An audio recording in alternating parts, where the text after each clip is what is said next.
เอาสบายดีตอนนี้เขาก็อยู่หนองคายว่าจะไปเที่ยวเลาะเมืองหนองคายหวนขึ้นอดีตทางหลังตะกี้เขาก็เคยอยู่ในส่วนหนองคายประมาณปีหนึ่งปีปลายพวกละแต่ปี1980วันนี้เขาก็ว่าที่แรกก็ว่าจะเอารถไปเองแล้ววันนี้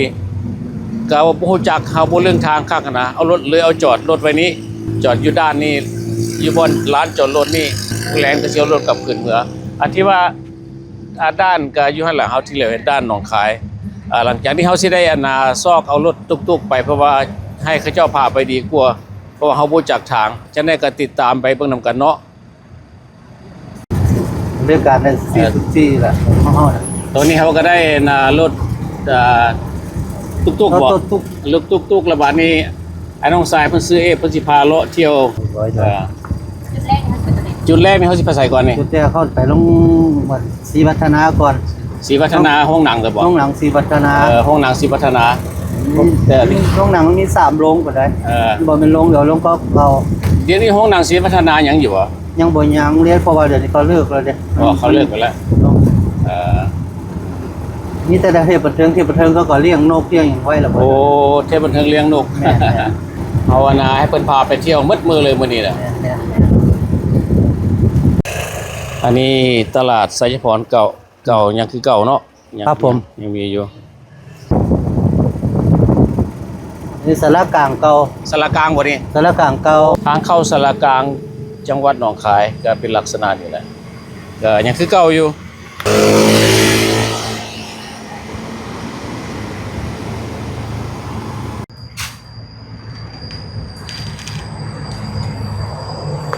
ก็หวังว่ามีหลายคนที่ยังจำได้อยู่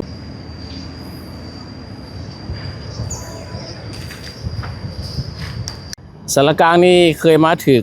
ขังชั่วคราวประมาณ3 มื้อนี่แหละก่อนสิไปสกท.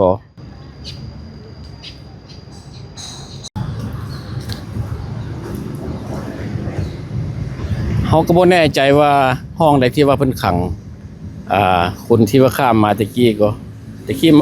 ข้ามมาแต่ฝั่งลาวแล้วก็เขาต้องถือขังสกลอยู่นี่ก่อนสิไปสกท.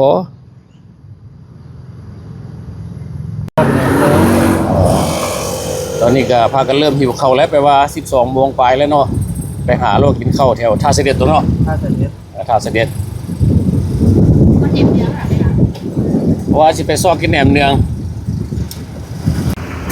ท่าเสด็จทางตลาดท่าเสด็จ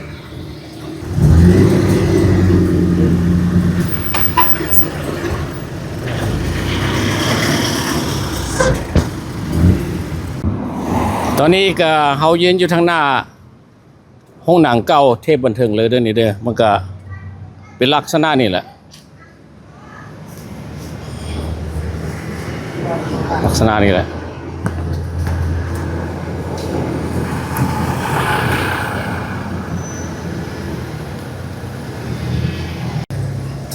ตะกี้1980เคยมาเบิ่งหนังอยู่ในทีนึงเดี๋ยวนี้เป็นเฮือนคนแล้วเพิ่นอยู่ซื่อๆว่าเขาเจ้าเฮ็ดบ่อนคอมพิวเตอร์ว่าซั่นบ่เรียนคอมอยู่เมืองหนองคายสภาพแบบนี้เดี๋ยวนี้นะแถวนี้แหละแม่นบ่แถวห้านแหนมเนืองเก่าอยู่แถวๆนี่แหละจำได้อยู่ใกล้ๆกับห้องหนังเทพบันเทิงใส่ละห้านแหนมเนืองก็สังกะสีนี่วะสมัยแถวๆนี้เคยมามีห้านเกือบห้านอย่างตะกี้เคยมาตัดเกือบแต่ข้างหน้านี่มีห้านเฟืองห้านอย่างตะกี้ก็อันนี้แหละแม่อะไรชื่อได้แท้นี่วะอันนั้นมันเขตในเมืองเขาก็ท่าเสด็จนะแถวนี้เขตท่าเสด็จเนาะเขตท่าเสด็จก็ลังสีเรืองนี่มีหนังสือจีนนี่เป็นห้านแหนมเนืองร้านไหนบัดนี้ย้ายออกมานี่วะอ๋อนี่แหละย้ายจากบ่อนนั้นมาบ่อนนี้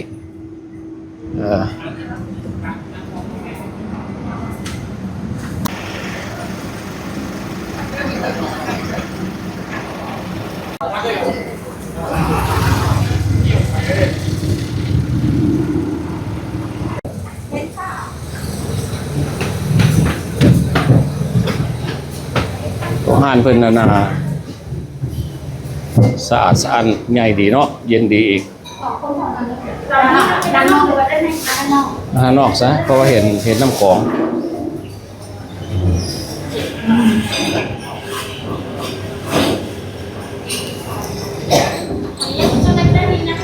อันนี้ห้านแหนมเนืองอยู่หนองคายท่าเสด็จ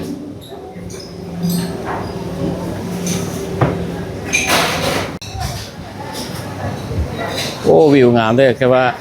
เหลียวไปฝั่งน่ะเห็นฝั่งลาว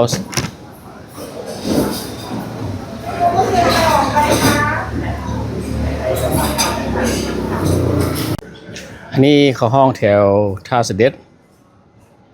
ใกล้ๆกับโรงหนัง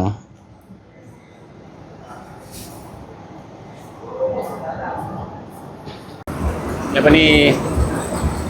นี่แหละวัดหายโศกอยู่หนองคายอันนี้ท่าเรือที่ว่าขนเครื่องคนอย่างสมัยตะกี้เดี๋ยวนี้มันบ่มีเลยเดี๋ยวนี้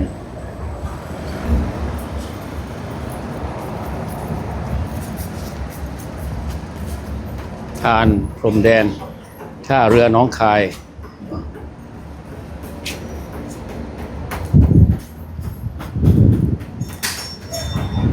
เดี๋ยวนี้กลายเป็นบ่อนท่องเที่ยวไปหมดแล้วเดี๋ยวนี้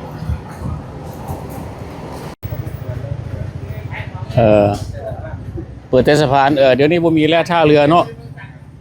ท่าเรือบ่มีคือเก่าแล้วมีแต่ห้องหอยสมัยตะกี้แล้วมันขนเครื่องไปเวียงจันทร์แล้วมันมานี่วันนี้บ่มีแล้วมีขัวเรียบร้อยแล้วก็สบายกว่าเก่าแต่ว่าเฮามาถ่ายภาพนี่เพื่อว่าความทรงจำที่เราเคยมาแต่สมัย1980พูดแหละตอนนั้นก็ทางหน้าของท่าเรือนี่อะไรเป็นวัดหายโศกหวังว่ามีหลายคนยังจำได้อยู่บัดนี้เขาสิไปห้องนางศรีวัฒนากับเพชรสยามบ่ต้องหลังศรีวัฒนาแล้วก็รวมกับเพชรสยามแล้วก็ไปไปเอาแต่โซเฟอร์ว่าได้เนาะมีโซเฟอร์หัวหลายเด้เมืองหนองคายก็ตามใจโซเฟอร์หรือตามใจผู้ชมตามใจผู้ชมตามใจทั้งสองคนเพราะว่าโซเฟอร์ก็หัวหลายเป็นเจ้าพ่ออยู่เมืองหนองคายอันนี้ยังเป็นเขตในเมืองอยู่หรือเปล่าเขตในเมืองท่าเสด็จอยู่ดิยังเขตท่าเสด็จอยู่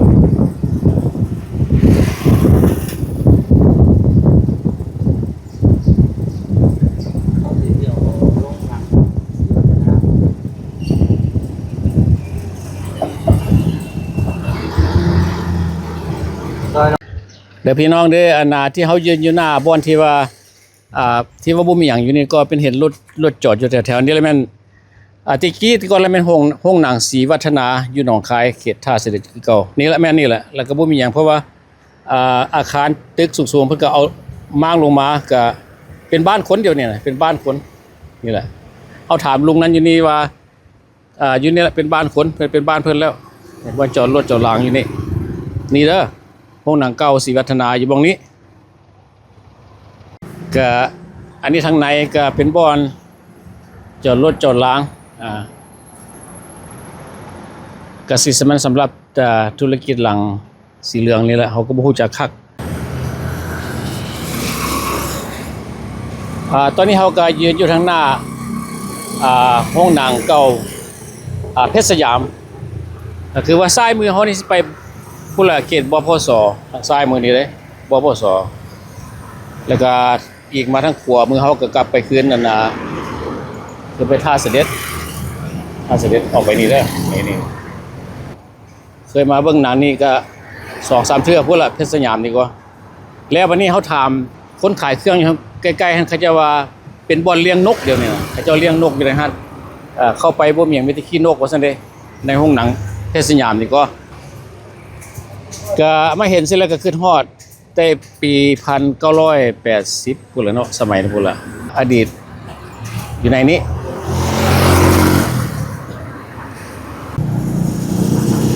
ปัจจุบันนี้ห้องหนังเพชรสยามนี่ก็ถือว่าใหญ่ยังใหญ่อยู่ใหญ่หลายคือว่าสมัยนี้บ่มีคนเบิ่งหนังแล้วเขาเจ้าก็เบิ่งแต่ YouTube เบิ่งหยังไปนั่นว่าน่าเสียดายเนาะ อันนี้ยับเข้ามาแถวใกล้ๆนั่นนึงเบิ่งว่าแต่ว่าสีสันก็ยังงามคือเก่าถ้าหากว่าเอามาทาสีบ่เฮ็ดอันใดหนึ่งขึ้นนี่ก็น่าจะกลับมาคือคืนได้กลายเป็นบ่อเลี้ยงนกไปแล้วบัดนี้เฮาสิไปพุ่นละน้ำมุ่งหน้าไปแถวสกทนะบัดนี้เนาะ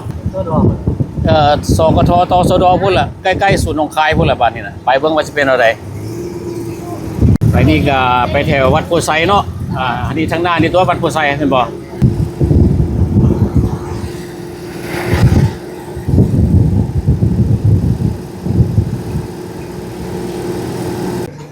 ตอนนี้เขาก็ได้จอดรถแล้วก็สิเข้าไปในวัดโพไซเบิ่งจักหน่อยถ่ายภาพให้พี่น้องได้เบิ่ง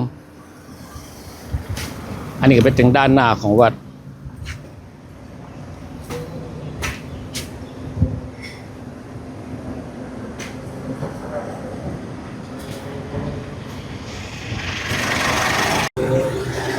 ตอนนี้เขาก็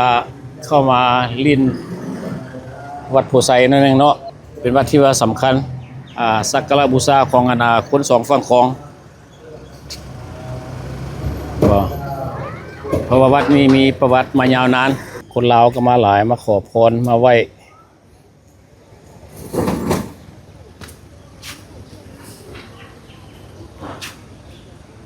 ก็หลายๆคนที่มารู้จักวัดโพไซวิธีพายุโกภวะอภิวาทนาสีลิสานิจังพุทธังปัจจายิโนตัตตาโลธรรมาวัฏันติอายุวันโนสุขังพลังสุนัขตังสุนัขตังสุปะตังสุนัขตังโตขโนสุนโตตสีทัพพนัจจาริโสสัมมาดุสัพพะโล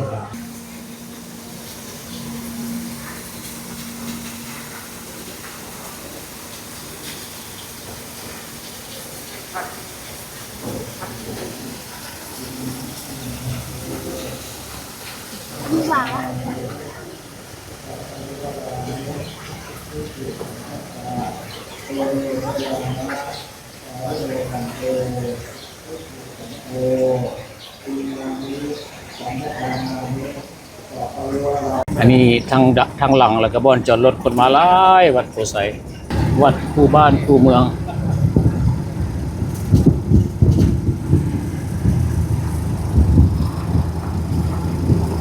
บัดนี้เขาสิพากันไปใส่บัดนี้ตสดไปตสดพวกเขาตสดสกทแล้วก็ศูนย์อพยพเก้าเด้อติดตามเด้อบัดนี้เด้อตอนนี้เขาก็เข้าเขตตสดตสดเนาะเขตตสดตสด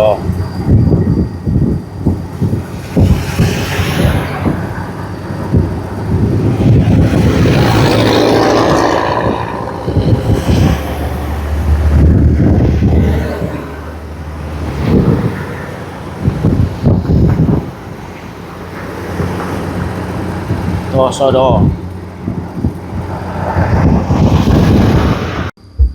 อันนี้อยู่เขตบ้านหนองไผ่ตอนนี้เขาก็มาฮอดมาถึงทั้งหน้าศูนย์หนองคายเก่าที่ว่าป้าไม่เขียวๆที่เขายืนอยู่นี่แปลว่าศูนย์หนองคายเมื่อเนี่ยนะศูนย์สมัยตะกี้แล้วก็พุ่นละไปถึงตสดพุ่นละโอ้ตสดบักไกลๆที่เขาก็มานี่เขามาเกือบแจมาเลยเนี่ยศูนย์หนองคายแต่ว่าทางในหั่นเพิ่นเฮ็ดทางเขาก็ยังบ่รู้จักเขาสิเข้าไปถามเขาจะขออนุญาตเข้าไปทางไหนแต่ว่ามีเหลือแต่ว่าห้องหอยว่าให้เบิ่งซื่อๆศูนย์หนองคายเดี๋ยวนี้ละประเทศเกษตรพัฒนาที่ดิน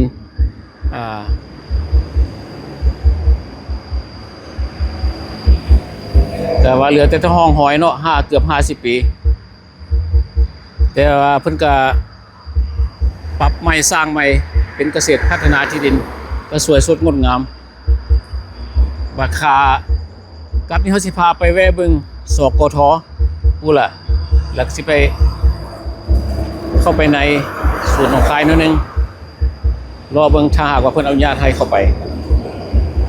บัดนี้เขาออกไปบัดนี้ สี่วันนี้เป็นทางเดียวเนาะวันเวเขาไปบ่ได้เขาตอนนี้งงขึ้นบัดนี้ทางเส้นเป็นคนด้วยสายตาห้อยเกี่ยวเกินกัน พูดละยันพูดละเกี่ยวมองนะพูดละ เกี่ยวพ่นเกินกัน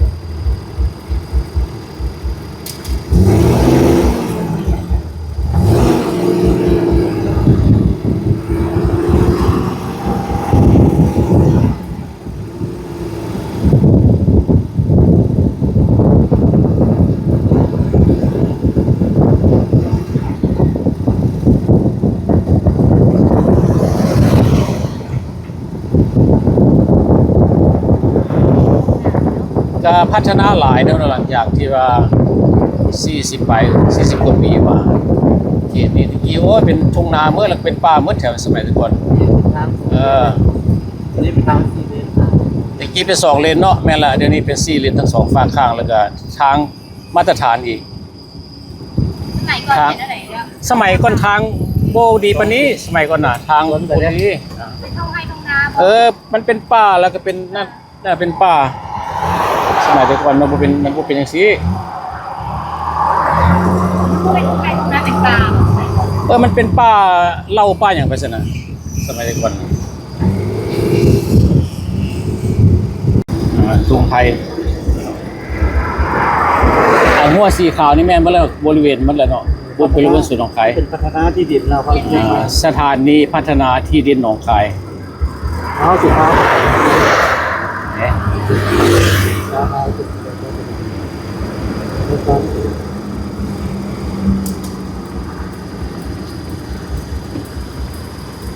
เป็นพัฒนาที่ เปลี่ยนไปเนาะ เนี่ยตอนนี้เราก็อยู่ทางหน้าสถานีพัฒนาที่ดินหนองคายก็คือศูนย์หนองคายนั่นแหละสมัยก่อนแล้วมันมองนี่เลย ก็ไปไกลทางซ้ายมีนี่ไกลเขาก็ไกลสมควรแต่ว่าบ่จักว่าจากกิโลเมตรเนาะวันนี้คันว่าทั้งขวามือนี่ก็ไปจนสุดไปตามจนสุดถึงตสดพุ่นล่ะตสดลงไปลุ่มพุทธก็ถือว่าติดกับศูนย์หนองคายบัดนี้อันนี้น่าจะแม่นทางเข้าปุดตำรวจตะกี้ตำรวจอสยามอยู่ปั๊มนี้ตะกี้เพิ่นว่าตะกี้ว่าห้องกันว่าอสก็ว่าตำรวจอาสาสมัครนั่นแหละวันนี้เขาได้ท่ายทั้งหน้าเรียบร้อยแล้วก็คือว่าศูนย์หนองคายเขาชิปไปไหนพูดแหละเพราะว่าเจ้าของหรือว่าเจ้าหน้าที่ยามยันนี่เพิ่นอนุญาตให้เขาเข้าไปถ่ายรูปได้เลาะเข้าไปไหนได้ก็โชคดีที่ว่าเขามีน้องชายผู้นึงที่ว่ารู้จักทางดีพาไปเลาะเที่ยวเมื่อทางในเมืองหนองคายแล้วก็อยากไปใส่เพิ่นก็พาไปแต่ว่ากลายเป็นสถานที่ที่ว่างามเพิ่นเฮ็ดงามที่แหละห้องหอยตะกี้คนเป็นหมื่นเท่าใดหมื่นมาอาศัยอยู่นี่ก่อนสิไปประเทศที่3คือว่าแล้วเนาะทุกอย่างก็มีการเปลี่ยนแปลงแบบเดียวกับอายุของคน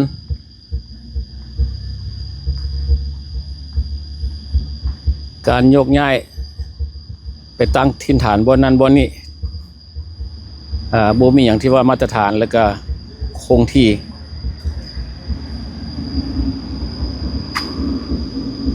ยังโชคดีอยู่ที่เขากลับมาเห็นห้องหอยที่ว่าเขาเคยอยู่นี่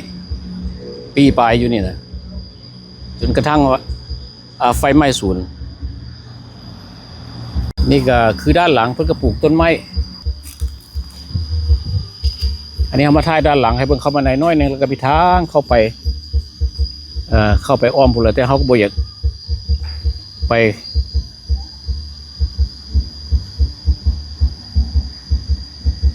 ขอเฮามาถ่ายแถวๆข้างหน้าให้เบิ่งซื่อๆเพราะว่าเฮาสิมีเวลาไปบนอื่นนำ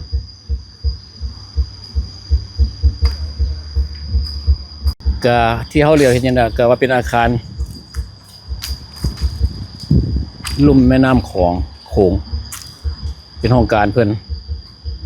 พุ่นละตัวนี้ก็ไปพูดละสุดตสดพุ่นละแต่ข้างหลังยังกว้างอยู่เขาสิบ่ไปนะเพราะว่ามันก็สิไปไกลเติบเอามาถ่ายทางหน้านี่ให้พี่น้องเบิ่งก็ได้สำนีก็พอแล้วอันนี้มัน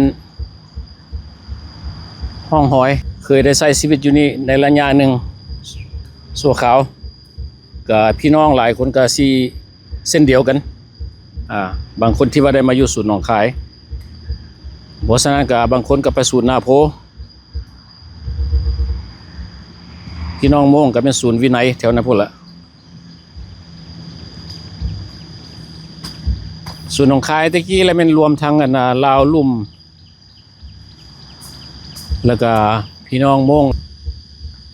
ตะกี้ก็ถือว่าใหญ่เด้อใหญ่อีหลีศูนย์หนองคาย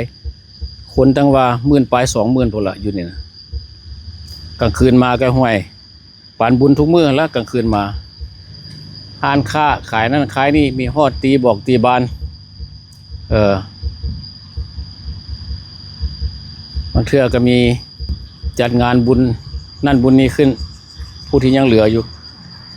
บ่ทันได้ไปก็เฮ็ดผู้ที่ว่าไปต่างประเทศแล้วก็ไปก่อนครั้งนึงที่เคยใช้ชีวิตอยู่นี่เพราะว่ากลางคืนมาก็ไปเรียนกับหมู่ก็ย่างอ้อมศูนย์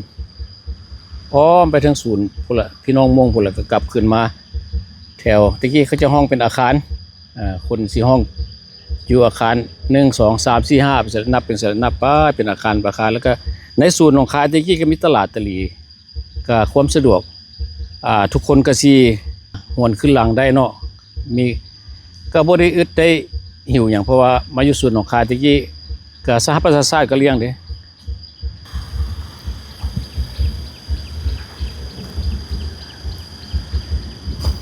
เอาหลายๆคนก็สิยังจำได้เนาะเพราะว่าส่วนของขายก็เป็นแนวนี้แหละบางคนก็อยู่ปีนึง2 ปี 3 ปีล้วนแล้วแต่สถานการณ์คือพวกเนี่ยนี่เป็นตัวโซดอแล้วนี่ อันนี้ยังแม่นอยู่เนาะยังแม่นศูนย์อยู่ แม่นบ่ตัวโซดอแล้วนะ ตสดเลยต่อสุดที่มองตสดว่าซั่นเด้ หัวตัวโซดอแล้ว หัวตสด แค่ซุปเปอร์ดีวะมันไปตัวเอง สุดที่มองตสด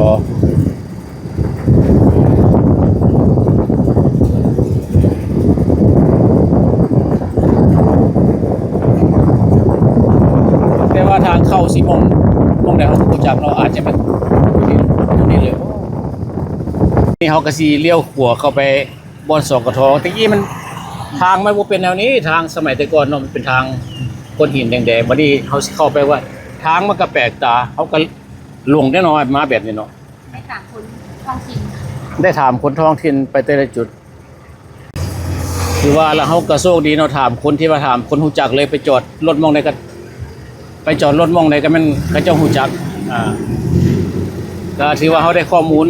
แน่นสมควร แล้วก็รถเอา อันนี้เฮาสิเข้าไปเลียนแถวไปเบิ่งว่าสกทเก่ามันเป็นแนวใด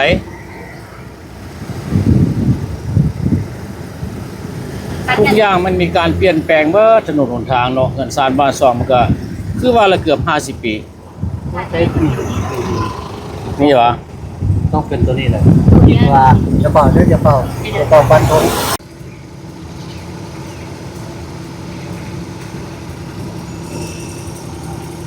เป็นนานาศูนย์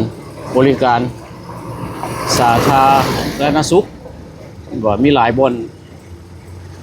สาธารณสุขเขตของสกทบัดนี้เฮามาพอน้องสายผู้นึงเพิ่นซื้อ7เพิ่นก็อยู่บ้านอย่างนี้นะ ดอนสวรรค์ครับ ดอนสวรรค์เนาะ ครับ ที่ว่าเฮายืนที่ว่าลมกับไอ้น้องจิตนี่ไปว่าทางหน้าของสกทเลยแม่นบ่ ครับ นี่ ผ ส ม กทลองอธิบายว่าสกท สกทตะกี้เป็นศูนย์เล่าเก่าที่ไอ้ขามมาต้องมาพักพิงอยู่นี่ก่อนแล้วก็จะคอยไปอยู่ศูนย์ใหญ่อยู่ไอ้ที่ดิน ที่ นี่ เขา นะ ศูนย์ของขาย ครับศูนย์น้องค่ายใหญ่ น้องค่าย ครับเดี๋ยวนี้เป็นของเทศบาลดูแล ก็ที่แท้ๆของกบน อืม กรบนของหลวง ของหลวงบัดนี้เนาะ ครับ โอ้แล้วเพิ่นเฮ็ดหยังแท้กันแท้ในสรบนนี่ มันเป็นของหลวงมันจะแปลว่ามีบ่มีไผบ่มีสิทธิ์เป็นครอบครองได้ เป็นของหลวงไปเลย ครับเป็นของหลวงตะกี้ก่อนกับเป็นของหลวง ก็คือว่าก็เริ่มแต่พี่ถึงทางใหญ่พุ่นได้เนาะ อันนี้มันอยู่บางนี้ครับ สุดนี่สุดตัวไอ้พวก สุด อบจ สุดนี่เหรอ ที่อบจนี่ สุดพุ่นวะ พุ่นแล้วเกือบสุดนึงนะครับ ตัวสีเหลืองแม่นเบิดเนาะหัวสีเหลือง แมนหัวสีเหลือง เทิงสีขาว นี่แม่นหมดเลยสุดสีขาวครับ สุดสีขาวนี่เนาะ ครับ ยังว่ามันน้อยๆตะกี้ก็ได้เคยมาอยู่นี่ บ่มันเป็นป่าซื่อๆเดี๋ยวนี้มันแปลนมันก็เลยเบิ่งก็ยังมันกว้าง ตะกี้เฮาข้ามมาแต่เวียงจันทน์ละไป สารกลางก็เนาะสารกลางแล้วก็มานี่บัดนี้มาสกทนี่ประมาณทิศนึงผู้ใดมาอยู่สกทเนี่ยน่ะ บ่ แล้วเพิ่นจงเอาไปศูนย์ใหญ่หนองคาย แม่นศูนย์ใหญ่หนองคาย แม่นแล้วแม่นแล้วไปมาถึงพุทธทางใหญ่ๆพุทธเทวา แม่นครับแม่นตะกี้เป็นทางฮอตทางแดง ทางแดง เป็นคอนกรีตเป็นทางลูกลัง อันนี้สกท ครับ จังว่าดีใจที่ว่ามาพอให้น้องสายเพิ่นพอดีเพิ่นมีข้อมูลกันคนรุ่นน้อยลงไปก็สิบ่จักดอกนี่เพิ่นยังเพิ่นชื่อได้อยู่ ตอนศูนย์เล่าใหม่อยู่ประมาณเรียนอยู่ป .6 ตอนป .6 บ่ตอนสุดลาวใหม่น่ะมันใหม่เด้ ป .6 นะ โอ้ป .6 ก็ยังอายุน้อยอยู่เนาะตอนนั้นเนาะการแล้วก็ออกข้างนั้นเลย ทางเครื่องกลางไปว่าไปอ้อมไปเลยเนาะ แล้วเป็นสนามฟุตบอลแล้วก็จะเฮ็ดสนามฟุตบอลนะ ขอถามในห้านนี่มีแต่สมัยใดบ่ห้านนี่ สมัยแต่เล่าแตกมาจากศูนย์เล่าครับเป็นสกทนะครับ ห้านเจ้านี่นะครับ อยู่ตั้งแต่พ่อแม่อยู่พุ่นล่ะ ขายแต่สมัยที่กี้มีสกทคนลาวมาซื้อเครื่องอยู่นี่ ครับ ขายดีขนาดเลย ครับ โอ้หลังจากคนลาวหนีแล้วบ่ได้ขายแล้วเนาะ บ่ มั คน น ใหญ่ๆเมื่อแล้วก็หมดเลย เจ้าใหญ่เข้าไปในศูนย์ของ ใน ขาย ศูนย์หนองคายนี่ครับศูนย์ใหญ่แล้วก็ เจ้ายังจำได้ดีเนาะฉะนั้ บ้าน นเขาก็ชื่อเจอึงตุ ที่ เกี อื่ ย นบ่มีบางคนก็ยังสิจำได้อยู่ได้เนาะ ได้ครับ คนรุ่นเก่าแม่นพอเพิ่นก็เสียไปได้หลายปีแล้ว บ่ เนี่ย อันนี้ ครับ พัฒนาหลายตัวบ้านนี่ก็ได้เนาะตะกี้บ่เป็นอันนี้ตะกี้เป็นดินแด ก็ ง เป็นเฮือนใหม่หลังนี้ก็ได้ อั อันนี้เป็นเฮือนใหม่แล้วก็เจ้า เป็นเฮือนใหม่ เฮ็ดใหม่นี่เปลี่ยนแปลงไปหลายอยู่ดิ แถวนี้นะ เปลี่ยนแปลงหลายเนาะ ครับ ตะกี้ทางนี่ จะ เป็ พัฒนา ตะกี้ในทางเป็นดินแดงน้ำขังพร้อมครับ แม่นก็คือว่าจำได้ดีตะกี้ก็ได้เพื่อเขาว่าปลูกคุณแล้ว เอาต้นเขาว่าปลูก พัฒนาหลายบ้าน ครับก็จะเอามาเป็นลานยางมาเลยวันนี้ โอ้ ทะลุไปเบิดทางง่ายพอ ทางง่ายปูซีมังอีกเลยเนี่ย อืม ปูคอนกรีตเนาะ ครับ อันนี้ ขี่รถอ้อมไปทางหลังสกทเนาะเขาห้องสกทนี่นะตะกี้ห้องกันแนวนั้นแม่นมืดเลยนี่นะข้างใน แม่นมืด เรียนไปเพื่อเลย บ้านดอนสวรรค์บ้านดอนสวรรค์เปลี่ยนไปมืดละทั้งหลังนี่ก็เป็นเฮ็ดเป็นสนามกีฬาตัวเตะบาสสมัยก่อนนะคนเต็มอาญาอยู่นี่เต็มอาญาอยู่นี่มาใหม่ เงินไม่เหรอ ๆมันเป็นเฮือนไม้เป็นแบบเขาเจ้าปลุกเฮือนแบบเป็นจักซิว่านะมันเป็นห้านน้อยๆแบบเป็นสังกะสีซื่อๆนะเป็นเห็นคนเองบอก อยู่โซขาว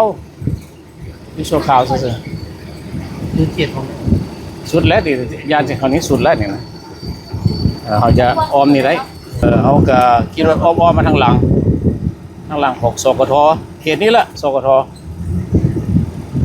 เป็นแนวใหม่หมดเลย เห็นทางกับเรียนไปว่าเนาะ ถนนทางก็เปลี่ยนไปเมื่อตะกี้มันเป็นทางดินแดงตะกี้ ไม่ โอ้ยเลี้ยวซ่าเลย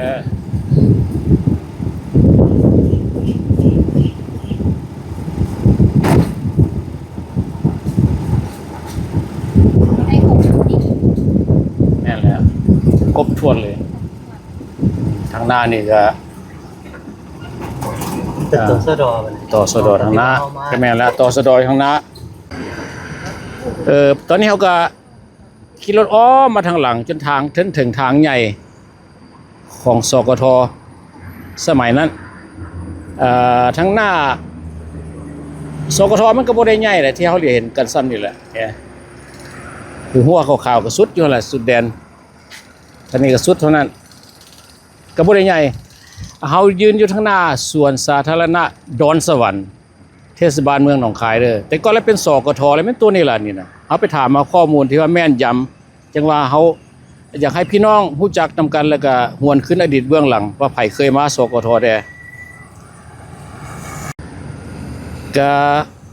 สำหรับเที่ยวเมืองหนองคายก็เป็นจุดนักเราไปรอบางสถานที่ที่ว่าเก่าๆแบบที่เราเคยมาอยู่แต่ก่อนอดีตสมัยเข้าสู่หนองคายพุ่นล่ะก็ไปหลายๆแห่งที่ว่าไอ้น้องชายเพิ่นพาไปก็ไปห้องหนังก็3ห้องหนังก็ไปสารกลางหั่นสกทแล้วก็สู่หนองคายแล้วก็ไปท่าเสด็จท่าเรือหั่นแล้วก็บ่อนแหนมเนืองเก่าก็มีหลายๆมองอยู่ก็สำหรับคลิปนี้ก็สิขอจบไว้เพียงเท่านี้เนาะก็ ขอบใจหลายๆ ที่ว่าพี่น้องเข้ามารับชมวิดีโอของเราสบายดี